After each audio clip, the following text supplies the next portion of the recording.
All right, here we have problem 4. Let f from x to y and g from y to x be functions. Suppose that g of f of x equals x is true for all x in big X, but there exists a little y in big Y such that f of g of y is not equal to y. Part A says show that g is onto but not one-to-one. Part B show that f is one-to-one but not onto. Hint, it may help to construct an example of functions f and g that satisfy the conditions of the problem. However, note this is an example and not a proof. So this is supposed to be suggestive.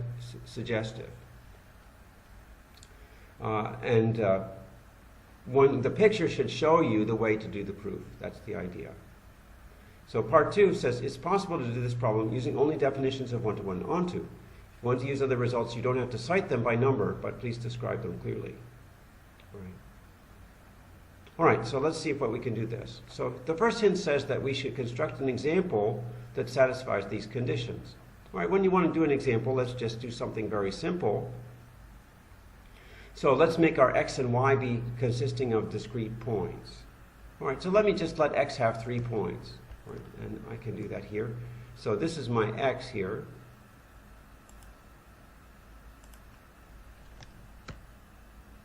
This would be x. And then I'll have y over here. Okay. All right, now x has 3 points. And what I know is that g of f of x equals x is true for all x in x. Right? So what that means is that if I have a f of x going from x to y, then that's an arrow that goes from left to right. So any arrow from left to right has a reverse arrow going back to the same x. Right? Let's say that again. Fx to y, that corresponds to arrows from the x to the y. So f of x would be an element in y that's the object of an arrow from x. So let's go ahead and do some elements of y. We'll have some elements of y. Let's just do 3 elements here. And let's just do some arrows. Suppose this guy goes here. Oh, that's all right. And then let's make it not quite so thick.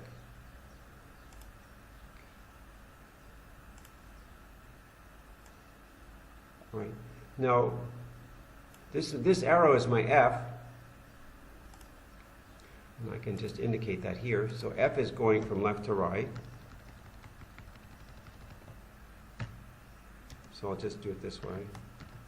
F is going from left to right. Okay. Now, what this is saying is that if there is an arrow from left to right, then g takes me back from right to left. So let's let g be a different color. All right. So g would be going back this way.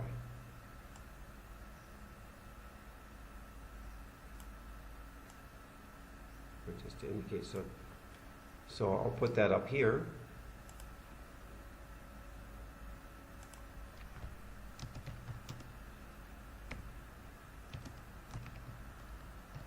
Okay. So this green one is G. Make it bigger. And the black one is F. I wonder if I can pull this up a little bit. All right, good. Black one is F. Right.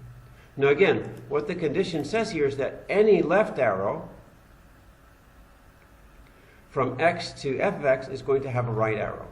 So why don't I just do that this way? Any left arrow is going to have a right arrow back and forth like this. All right? So here, let me just write this as, oops, go ahead here. So f is from right to left, and g is from left to right. So let's just say f is this way, and then g is this way. And then I'm going to do the same thing down here. All right. So At the risk of repeating myself, every right arrow has a corresponding left arrow. Now, it says that there is some y such that f of g of y is not equal to y. Now look at all the y's here. All the y's here, if I go back to g, if I take f, I'm going to get back to y again. I can't avoid that. If I have these pairs of arrows that go back and forth, then, and I know I go from left to right, I can go back right to left, then if I go right to left first, I'm going to have to go back left to right. So that means there must be another point here, y.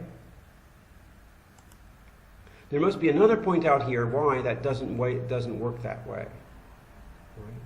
Now, if there were an x here that went to this y, then there'd have to be a g that goes back again.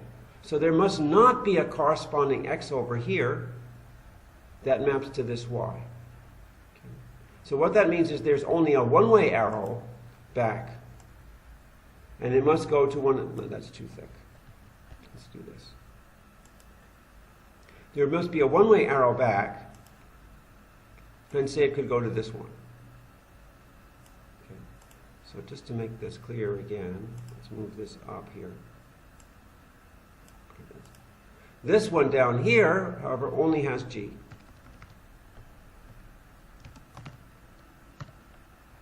I hate how it does these capitals. And then there's no f. All right? So look back and see that this situation here satisfies these conditions. For every x, I have this condition. But there exists a y such that f of g of y is not equal to y. Right? So here's a good picture that shows all of the arrows. And for my proof, I can try out my proofs with this situation. And this situation can tell me where like for instance, showing things not one-to-one, not onto, then you can show me how to go. All right, now, if we look at these properties, you can see that f are the arrows from left to right. F is one-to-one, right? Because each arrow has a different y, which is its object, but it's not onto. Okay? Because f does not hit this point. So if you look at this picture, you have, whoops,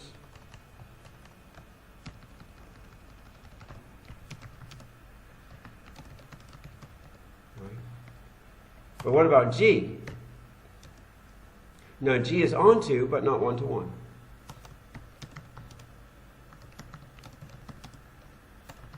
Right?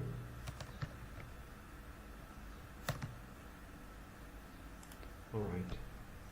So let's see if we can attack the problem down here. Now we should keep this picture in mind. Okay. First, show that G is onto, but not one-to-one. So let's see what we can do this. So look at part A. G is onto. So I can say I'll say A, and then there are two parts to part A. So G is onto. Okay. What does this mean? Now I find that people have a lot of trouble here. Here you really should explicitly state what you want to show. Now notice G has the domain Y and codomain x. So to show G is onto, I need to show that for any x in the codomain, there is a y that maps to that x. So in other words, given x in x, there exists a y in y such that G of y equals x. So that's what I want to prove. Okay? Again, give those statements and then you clearly know what you want to show. Okay, so what about the proof? Well, first of all, I have to start with a given x in big X. And then I need to show there is a y such that g of y equals to x. All right, now if I look at all the x's over here, are there y's that map to those x's under G? And the answer is yes, because every f has a reverse arrow that goes back to the same x. Okay? I know that I'm going to have a right pointing arrow from every x, but every right pointing arrow has a reverse arrow, which is a left pointing arrow. Now, how do I find this y in terms of this x? Well, y is just f of x. Okay. So given x and x, let y equal f of x. Okay. Then by the conditions of the problem,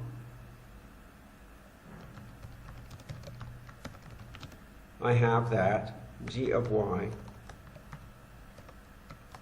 is equal to g of f of x is equal to x. Okay. All right, now I'm done, you see, because I've shown there exists a y such that g of y is equal to x. I've shown here that g of y equals to x. So therefore, g is onto. Okay. So I'm done with that. All right, so let's do A, part 2. I want to prove that g is not 1 to 1. All right, how do you show that g is not 1 to 1? Well, to show 1 to 1, you would have to show that every element in the domain maps to a different element in the codomain.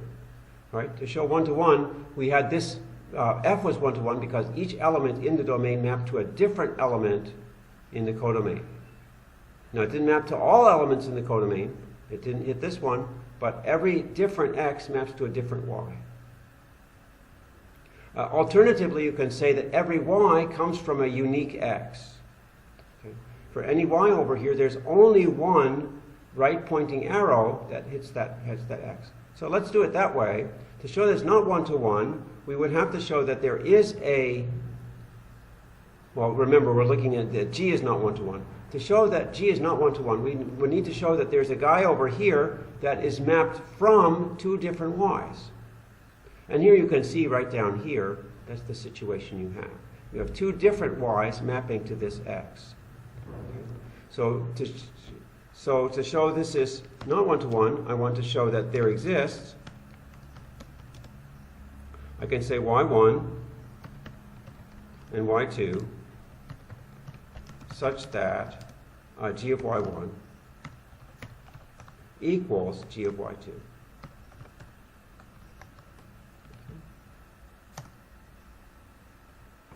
Now, if you look at this picture, it's clear that this y here is the one that's going to mess me up. This y is going to map to an x that's also mapped to another x. Okay? So let's do this. So I'm going to so here, let's do the proof. So one of my y's should be the y up here. Okay? So I can say by hypothesis, there exists y1 in y such that f of g of y is not equal to y. Okay? F of g of y1 is not equal to y1.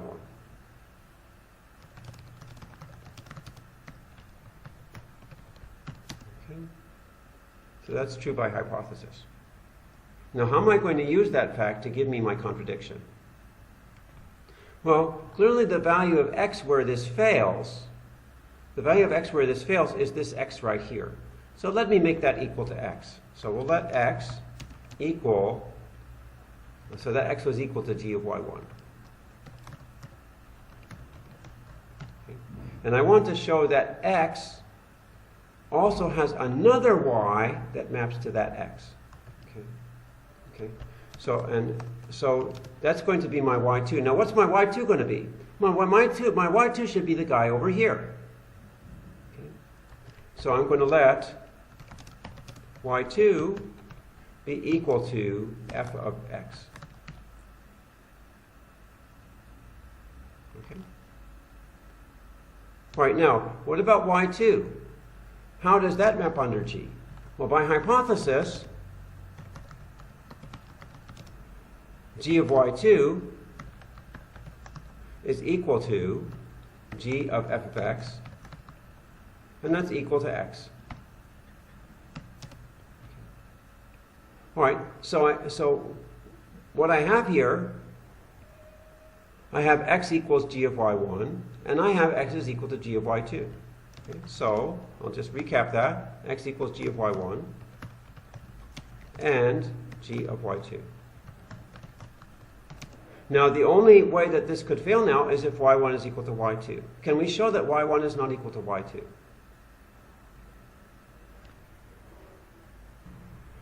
In fact, we can, because here it says that f of g y1 is not equal to y1, and here it says y2 is equal to f of g y1. Okay? Since f of g of y1 is not equal to y1, let's see if I can do this and insert a not equal sign.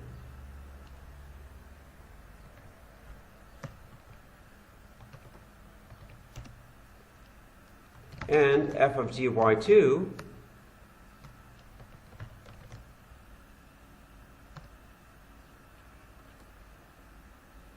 is equal to y2, it follows that y1 is not equal to y2. All right?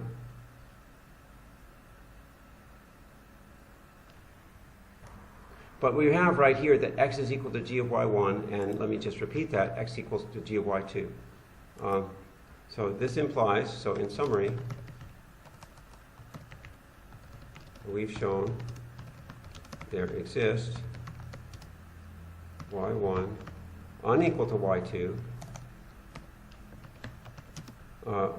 which satisfy g of y1 is equal to t of y2. So g is not 1, 1. Right? So that finishes that proof. Now let's move on to part B. I want to show for part B that f is 1 to 1.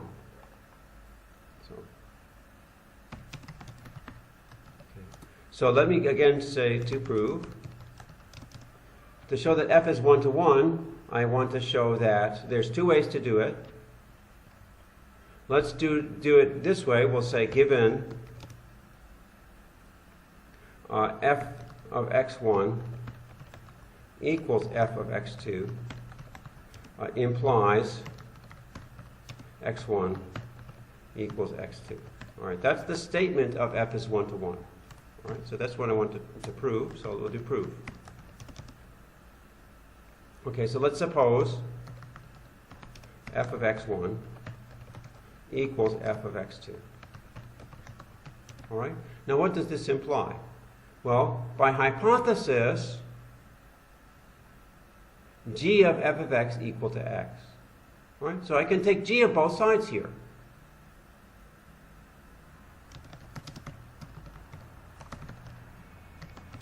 G of f of x1 equals g of f of x2.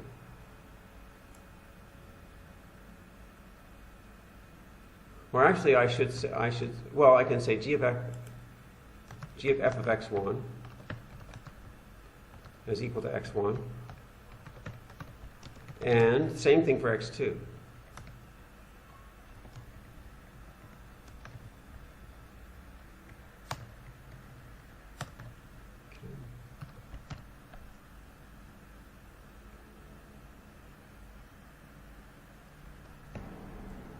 All right, but look, sorry. I have g of f of x1 equals x1, but f of x1 equals f of x2. So in fact, these two things are the same thing, because f of x1 equals f of x2. So I have, by substitution, it follows x1 equals x2. Right? Because if f of x1 equals f of x2, then this quantity here is the same thing as this quantity here. So that means that x1 must be equal to x2. All right? So that's finished. All right, finished. Okay. So I want B2, and I want to show that f is not on 2.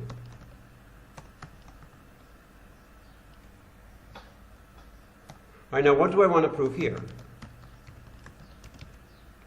Well, f is onto would mean that every y over here is the image of some x. So in order to show that f is not onto, I want to show there exists a y in y such that there does not exist any x such that f of x is equal to y. All right?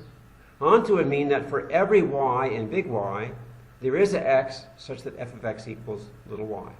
To show that the function is not onto, I need to show there's a y in big Y such that there is no x such that f of x equals to y. Okay, so let me give the proof.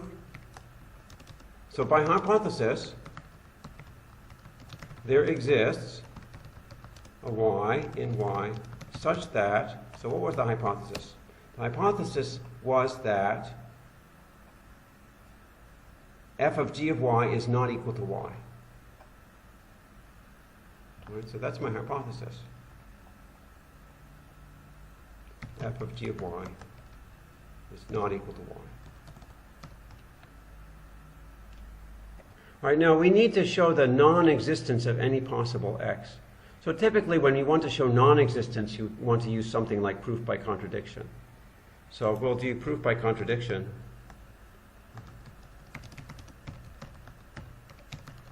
So let's say, suppose there exists an x in x such that f of x equal to y.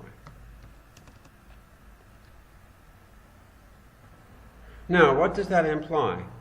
Well, go back to the picture. If there is a f, then there has to be a g pointing backwards. That's what the picture says. If there is a f, there must be a g pointing backwards. So if I have an x here such that f of x equals y, so then by hypothesis, it follows that g of f of x equals x, so g of y is equal to x. But look at what we have here. We have the seeds of the contradiction. Because here we know that f of g of y is not y, and here we know that f of x equals y. All right? And furthermore, we have f of g of y, x is equal to g of y. So I can say by substitution, this implies that f of g of y is equal to y. Right? I've just substituted this g of y equal to x into this here. So this contradicts the hypothesis that this one here.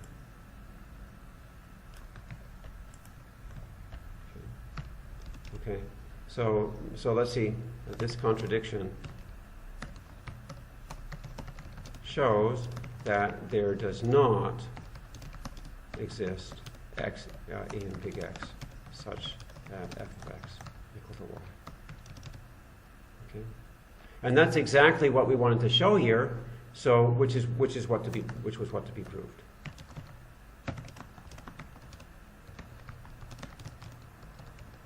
All right, and that finishes the proof. All right, so you see how I approached this problem.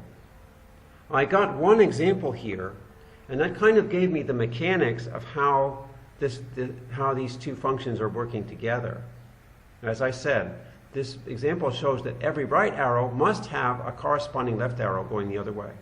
However, there must be a left arrow that has no corresponding right arrow. And the only way to do that is to add some additional y off here that is not in the correspondence between x and y.